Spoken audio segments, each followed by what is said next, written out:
Hey guys, and welcome back to Opal&Mint. I am Ashley, and welcome back to our Flower Everyday series. This is where we're painting a flower every single day in the month of July in celebration of Watercolor Month. And we are on day 10. Let's see what we're going to be painting today. Oh, I just saw it a minute ago. Where'd you go? There's 9, there's 10. Okay. All right, so today we are going to be painting a hydrangea. I love hydrangeas. These can look super intimidating, but in the loose style that we're going to be painting, it's going to be totally easy and fine. I always say that. It's going to be easy, right? And then somehow it always ends up being harder than I expect. Anyway, we are on page 285 of the Flower Color Guide. We're going to try to keep this quick, simple, and beginner friendly. And most of all, we're going to not worry if it doesn't turn out right. Okay, so my voice keeps going in and out, so I'm very sorry for that. There's not much I can do about it. So as always, I'm going to be using my Etch Your Lab sketchbook. This is the perfect sketchbook. This is a limited edition. They currently have 2 other colors available that's just like this, but in orange and blue, I think. Let's get all situated here. So if you are new around here, I am also using a different paint palette every single day, and I went ahead and picked out today's. Let's see. And I'm going to be using Case for Making. Now, I used my Case for Making brush earlier in this series, and I'm ready to pull out the paints. These are the first ones that I got from Case for Making, and then I went to their website and bought a palette. These are shades that I picked out myself. That wasn't like a set colors. There we go. So this is what we're working with today, and these paints are so much fun. They're so pigmented and beautiful. So let's go ahead and dive into this. I think I want to start with a clean slate on this, actually. Or, you know, that's actually not a bad slate to start with. Kind of push that all to one side. We'll start there. All right, so I've got my water, my cloth, my paints. Let's get started. We're going to start with the flower itself. And I've painted hydrangeas in a number of different ways. Oh, one other announcement. I've had somebody comment that they didn't like the going back and forth between 2 camera angles. And I did that because last year people wanted to see it from different directions. And you can't always see, my hand gets in the way from this top-down direction. So I've been doing 2 camera angles. But today, I'm going to do 1 camera angle, and I need everybody's opinion in the comments. Let me know which way you prefer so I can know what to do going forward. It is easier with 1 camera, but just let me know what the majority of y'all want, and that's what I will do. I'm trying to make everybody happy, and it's really hard to make everyone happy. Everyone has a different opinion, so but I do want to make it good for the majority. Okay, hydrangeas. Here we go. I'm going to take this color. It's a very beautiful pinky kind of red.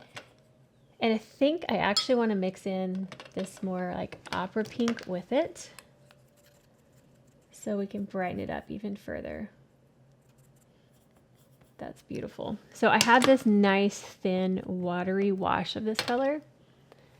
And we're just going to go ahead and put some of this color in a blob on the paper.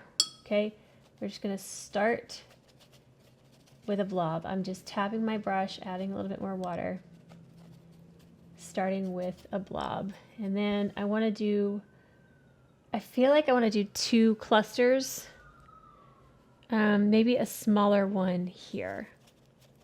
Yeah, just like that. Okay. So that is the start of our hydrangea. Very, very easy, simple. We're going to add in some more color in a second. But let's go ahead and go into the stem. So I'm going to take my green here. Oh yeah, that's the one that's really, really light. Which one is this? French Pays green? No. You know what? I think I want to mix up a green. I'm picky about my greens, and I'm going to mix up my own green. All right, so I'm going to take my ultramarine color, and then we're going to mix in some of the yellow. So this yellow is a little bit mustardy, and it's going to make a little bit more of a muted kind of green. So I'm going to mix a little bit of the lime in it as well. kind of mixing until I get the color of green that I would like. That's pretty green. There we go. That's what I want right there. Okay. All right, so I'm just going to pull this stem down, make it nice and thick, and one here as well. Okay. And then we're going to go ahead and put our leaves on. I want it to come off the stem just a little bit, and then we're just going to push our brush out and lift to a fine tip there. And then these are serrated edges, so we're just gonna go along the edge and just push the tip of the brush out the edge of that, what is this called? A leaf? All right, and then I also got my overhead microphone fixed, and it's a new system, so this is the first time using it, so if it's not perfect, I'm very sorry. Constantly trying to adjust and make this better. Okay, I would really like to do the lines in this while it's wet. I need a dotting tool and I can't find mine, so I'm trying to find the butt of a brush that will work. All right, so while that's still wet, I'm going to take the back side of my brush and I'm just going to carve in a little line and then some little veining lines coming out from that. Almost too dry, but I think it'll just work. Okay. And then we'll get some more of that green. We're going to do another leaf here. We're going to come off of the stem. We're going to push here and push up and down. And then I'm going to kind of simulate this folding over. So what I want to do here, we need a little bit of a lift here. And then I'm washing my brush off, tapping it on my cloth, and then I'm going to lift, some of that color because the underside of this leaf is lighter. It actually even is a little bit more warm. So let's see if I can put a little bit of the yellow and see if we can make this look like kind of the underside of the leaf flipped over, like so. And then I need a little bit darker, so I'm going to mix up some more of my green.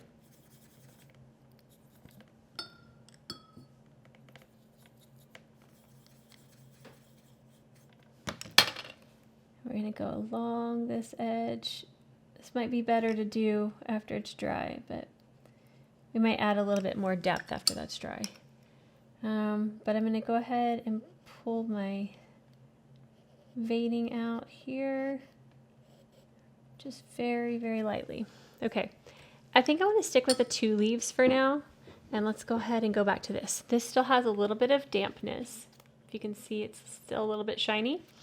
So what we put on top is going to blend nicely. So I'm going to take deeper color here, and we're gonna tap in a little bit of deeper pink.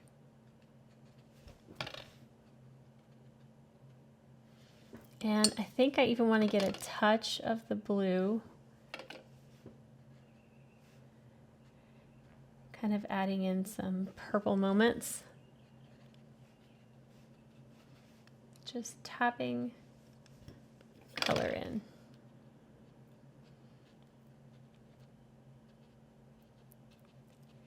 It's drying on this side, so it's not going to blend out. Those are just going to be harsh lines, but if you do want to blend it out, you can wash your brush off and take the clean brush to blend out any edges. Okay. Oh, I forgot to make this leaf serrated, so let me see if I can correct that before it's fully dry.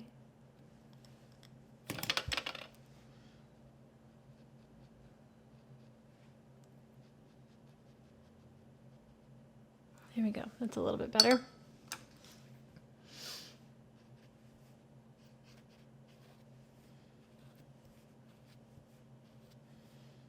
Okay, I'm taking my brush and I'm just lifting some pigment to get some more lighter areas. And I'm lifting and then wiping it off on my cloth on the side.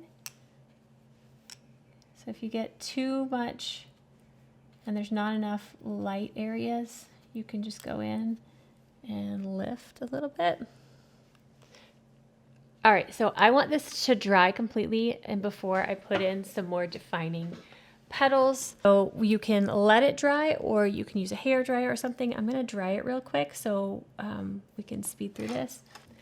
Okay, so it's mostly dry. There's a little bit of dampness left, but that's okay.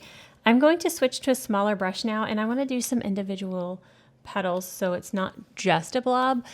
We're gonna take right here. So most of you can't really see each individual cluster, you just see petals everywhere. That's why kind of chaos will work. But I do want to do a few. So I'm going to take, this is a very small angled like shader brush, and it's a 1/4 inch, this is from Princeton Snap. So I'm gonna take this and I'm just gonna do some little petal shapes going around the center. Like that, and I still have a fairly watery amount of paint, so I'm not doing too heavy. But on this hydrangea, the little center dots of each one is a lighter color. I'm trying to do this where you can see and have one camera angle. It's very difficult. So I am leaving that little lighter spot in the middle. I hope this is making sense. We're going to come around here, around here. All right, and then I'm just going to take it and put in a few petal shapes that don't have like a full flowerette, whatever you would call these things. Just some light and dark areas.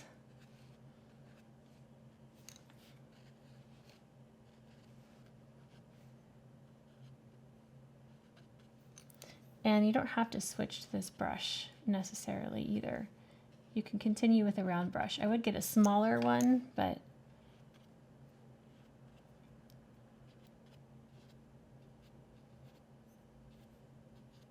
okay. Let's do one more right here. All right. So there's our very simple loose hydrangea. I really think I want to do more on the leaves. So I'm gonna get my brush one more time. I'm trying to wrap this up, keeping this quick and simple. Let me mix a little bit more of my green here.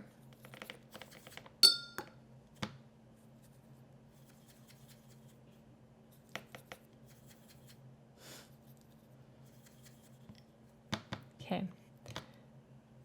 So taking my green, tapping off extra water, because this brush holds quite a bit, and we're going to deepen up this side of the leaf, like that, and then I want to deepen up one side of this leaf too. So we're going to go down the middle and deepen up this side. I'm just glazing. If you don't know what glazing is, it's just putting another wash of color on top of an existing layer. So just glaze the top of that. All right, and then we are done. Let's go ahead and splatter. Let's get our green in here. And see if we have any pink. Nope. Let's try to make some more pink here. There we go. Tap some pink. There we go. All right, and that is day 10, hydrangeas. There are many ways you can paint hydrangeas. This is just one I thought would keep it simple and hopefully fun for y'all. Let me know if you're enjoying the series and please vote. I might put a poll up, but let me know in the comments in either way, whether you like the one camera angle or the two. And just note the audio may be different and I'm working on it. I'm trying to get the new setup perfected. So, All right, guys, I hope you enjoyed this video. If you did, please give it a thumbs up. And if you haven't already and you want to see our future videos, hit that subscribe button down below. We'll see you again tomorrow for another Flower Every Day. Bye. I hope this audio worked because I don't have time to refilm it. Well, I can't refilm it because it's in the book anyways. It's 8:40. I need this up by 10. Ashley, what are you doing? Hey guys, and welcome back to Opal&Mint. I am Ashley, and welcome back. My voice is not working.